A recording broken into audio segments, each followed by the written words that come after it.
प्रयास है, हम काम करते रहेंगे, यही हमारा वक्त। लास्ट और आखिरी सवाल है, काली कैरी बैग यानी प्लास्टिक की जो थैली है उसको लेकर पूरा शहर मतलब बहुत परेशान है। आपस में इतनी गुफ्तगू हो रही है कि यार कहाँ से इन लोगों को चुना के ला लिया हम लोगों ने, मतलब यार ये तो जीने की जिंदगी दोभर हो गई, परेशानी हो गई। अच्छा। तो जितनी काली कैरी बैग से घान कचरा होता है उससे 9 या 10 गुना ज्यादा कुरकुरे, यूज एंड थ्रो का चाय का गिलास, बिस्लेरी वगैरह वगैरह दूसरे दुनिया भर के जो कचरा गटर में होता है, ये दूसरी चीजों से ज्यादा होता है, जबकि ये जरूरत की चीज है। अगर आप शहर की या गटर की सफाई का ही सोचते हो, इतना आपको फिक्र है, ये आवाम की सोच है जो मुझे बोलकर भेजा गया कि आप वहां पर बात करें, तो अगर आपको इतना फिक्र है गटर ब्लॉक ना हो वगैरह वगैरह, तो कुरकुरों की गाड़ियां जो है वहां शहर के बाहर ही आप रोक दें कि भाई ये भी इधर एंट्री ना करे, ना कि ये जरूरत की चीज होगी। जबकि डॉक्टर हजरात कुरकुरे खाने से रोकते हैं, बच्चे बीमारी का खतरा है और कचरा उससे ही ज्यादा होता है, तो उस पर आप कब बैन लगाएंगे? काली कैरी बैग का दुख जो है शहर तो झेल ही रहा है। हमारे को शहर के लोग साथ लेने देंगे तो हम करेंगे। पहले लोगों ने कैरी बैग बंद कर देना चाहिए। तुमको अभी से देख लो, तुम कम से कम कचरा रोड के ऊपर दिख रहा, लोगों ने इस पे बैन लगा दिया, पाबंदी सही तरीके से कर लिया।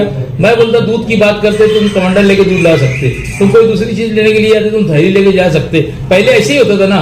अब जरूरी है कि तुम डॉक्टर से जरा पूछो ना कि कैरी बैग के अंदर हम खाना लेकर आते, उसकी बीमारी का असरात क्या है, और सारी चीज के पीछे कि क्या बीमारी का असरात उससे। हम लोग अगर ये हमारे शहर के लोग ये सारी चीज कर लेंगे तो उसका अगला कदम हमारा कुरकुरे वगैरह का जो मामला शहर के लोग बोल रहे हैं हम उसके ऊपर पाबंदी लगाएंगे, लेकिन कोई मतलब नहीं हो। उससे ज्यादा होती है, 98% होती है। मैं क्या बोल रहा हूँ, 98% हो गया 101% हो, जो हमारे शहर के लोगों के हाथ में इन्होंने बंद कर देना, फिर वो 98% है 101% है।